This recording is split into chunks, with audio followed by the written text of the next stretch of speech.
Si je te dis le mot comparaison, le fait de se comparer aux autres, imagine-toi que c'est le plus grand ennemi de ta vie. Celui qui vient t'enlever toute ta confiance en toi, celui qui te complexe, celui qui fait que ce que Hachem t'a donné, ça ne t'intéresse pas, celui qui fait que toutes tes qualités, tout ton potentiel, il n'a pas de valeur forcément à tes yeux. Pourquoi? Il y a mieux que moi. Il y a autre chose que ça. T'as vu mon ami comment elle est? T'as vu combien il réussit et combien je réussis pas? Malgré toutes mes qualités, ça ne m'intéresse pas. J'aimerais être comme lui, comme elle. Les amis, on va prendre plusieurs exemples pour nous expliquer que c'est le plus grand ennemi du juif dans ce monde et de l'humain dans ce monde. Imaginez-vous un exemple tout simple. Quelqu'un qui travaille chez moi et qui gagne 10 000 euros par mois. Sauf que quoi? Il est assis dans un bureau et juste à côté de lui, il y a une personne qui fait le même travail que lui et qui gagne 30 000 euros par mois. 3 fois plus! Les amis, à la fin du mois, celui qui gagne 10 000, eh ben, il n'a pas de bonheur dans son cœur. Il a la rama dans son cœur. Et ça n'a pas de valeur ce qu'il a gagné. Ou bien pas assez de valeur. Pourquoi? Parce qu'on peut mieux faire.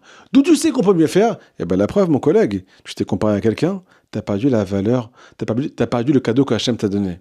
Et tu es tout le temps en manque. Deuxième exemple, les amis. Vous n'avez pas aidé combien? Aujourd'hui, les jeunes, ils sont complexés. Ben Porat Yosef, à Kadosh Baruch Hu, il leur donnait plein de qualités, physique, psychique, l'intelligence, la beauté, ainsi de suite. Sauf que quoi? Il y a Instagram. Ishtabar chez moi. Là-bas, qu'est-ce qu'ils voient? Des trucs qui n'existent pas. Si seulement ça existait, ok. Et même si ça existe, pourquoi tu te compares? Deuxièmement, ça n'existe pas. Mais sauf que quoi, hein, à l'intérieur, elles ont le cœur brisé et des complexes. Parce que toute la journée, il y a toujours mieux. Il y a toujours ce qu'on appelle plus de likes, plus d'influence. Et toi, tu n'arrives pas à être là-bas. Troisième exemple, les amis. Je connais une dame, Ishtabar Shemo, elle a perdu le Shlambait, elle a retrouvé le Shlambait. La paix au foyer, comment? Elle a effacé les réseaux de son téléphone. Elle m'a raconté une histoire. Elle était là-bas, Ishtabar Shemo, elle voit des couples qui sont partis en vacances. Des paysages de rêve, tu vois ça là-bas, tu tombes par terre. Deuxième chose, ils sont tout le temps bras dessus, bras dessous, avec des sourires extraordinaires. Ils n'ont pas de problème de schlambaït. Monsieur ramène sa femme en vacances, ils sont amoureux, et ils montrent à tout le monde qu'ils sont amoureux, sauf que tu sais pas, c'est que juste 5 minutes avant la photo, ça a explosé entre eux. Grosse dispute. Mais pour la photo, bras dessus, bras dessous, le grand sourire, tout va bien, on nage dans le bonheur, et toi tu nages dans le malheur. Elle a enlevé ça, les amis, de son téléphone, elle a arrêté de se comparer et de regarder ce qu'il y avait dehors. Elle a retrouvé le schlambaït, parce qu'elle a réussi à détecter les qualités de son mari, quand elle a arrêté de chercher ailleurs. Quatrième exemple. Tu as envie d'avancer, tu fais tchouva, tu évolues à ton niveau, mais il y a mieux que toi. Ton ami, il est arrivé à être tout le temps dans la joie, et toi, tu as encore la rama dans ton cœur. C'est comme ça. Toi, tu as des peurs, lui, il n'a pas de peur. Toi, lui, il a confiance en lui. Toi, tu n'as pas confiance en toi encore. Et tu te compares. Pourquoi je ne suis pas comme ça? Pourquoi je n'arrive pas à évoluer? Les amis, le fait de se comparer aux autres pour nous enlever tout notre potentiel et tout ce que Hachem nous a donné. Maintenant, imagine-toi, je te mets sur une île déserte. Tu es seul au monde. Il n'y a que toi là-bas, avec des animaux. Deuxièmement, si tu es marié, je te mets avec ton mari là-bas, avec ta femme. Je te promets que ça va bien se passer. Je vais t'expliquer pourquoi. Troisièmement, je t'enlève ton téléphone. Tu ne peux pas regarder ce qu'il y a dehors. Quatrièmement, je te fais un lavage de cerveau. Je te fais oublier que ce monde, il existe. Pour toi, il n'y a que toi, Hachem, ton conjoint et la vie. Et les animaux autour de toi. Ils marchent tous à 4 pattes. Toi, tu marches à 2 pattes. Tu es plus intelligent que tout le monde. Deuxièmement, il n'y a pas plus belle que toi. Il n'y a que des guenons autour de toi.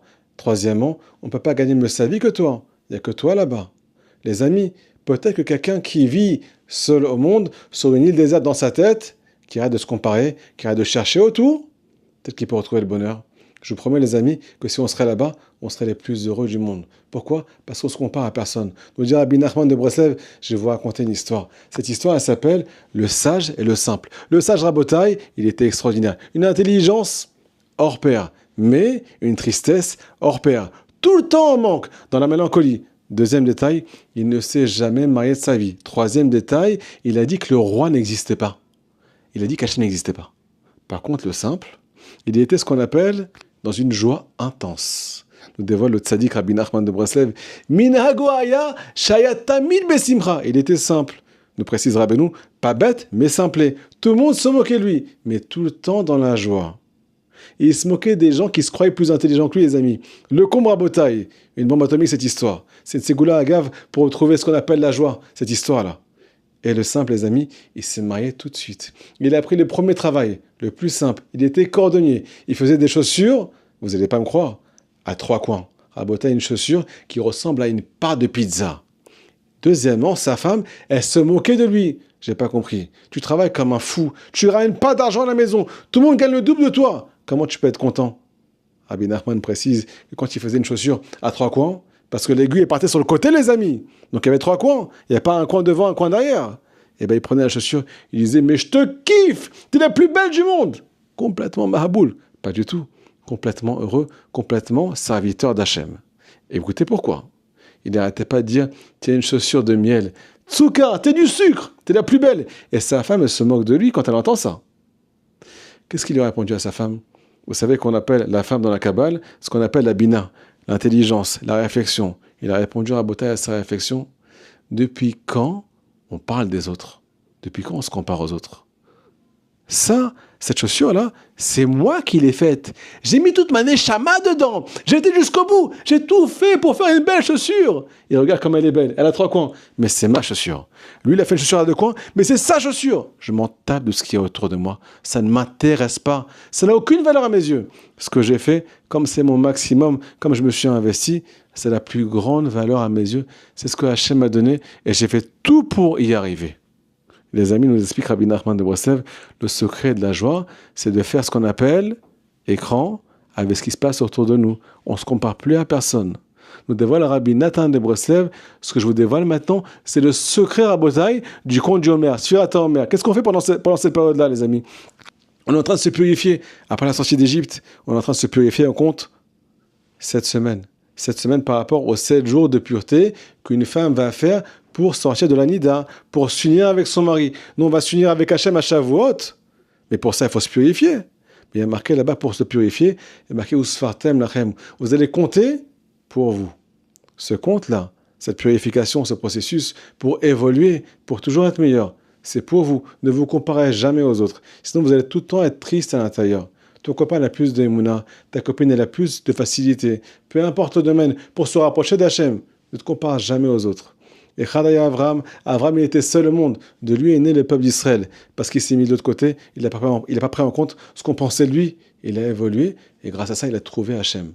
Nous dévoile Rabbi Nachman, les amis, dans ce conte-là, du simple et du sage. Le simple qui était tout le temps dans la joie, parce qu'il ne prenait pas en compte ce qu'il y a autour de lui. Il faisait son maximum. Et c'est comme ça qu'Hachem m'a fait. Donc je suis le plus heureux du monde. Même si ma prière, elle ne veut rien dire, j'ai fait tout ce que je pouvais. Ma Torah, elle ne veut rien dire, j'ai fait tout ce que je pouvais. Le Brit, je ne te raconte pas ce qui se passe. J'ai fait tout ce que je pouvais pour ne pas tomber. C'est mon niveau. Ne me compare pas à des gens qui ne connaissent pas la tentation. Ça ne va rien me changer dans ma vie. Ça va m'énerver peut-être. Alors que moi, je fais mon maximum. Nous dévoile Rabbi Nachman. À la fin de l'histoire, le simple, il a rencontré le roi. Le roi lui a envoyé une lettre, il l'a convoqué. Il a retrouvé Hachem, il a retrouvé la vie. Faites passer le message, les amis. C'est quelque chose qui est extraordinaire. Le fait d'être seul au monde, en tout cas à l'intérieur, pour pouvoir profiter de ce que Hachem nous a donné. Et de pouvoir le développer encore plus. Mais le secret du malheur, des complexes et de tout ce que vous pouvez imaginer, c'est quand on vient se comparer. Qu'Hachem vous protège. Magnifique journée.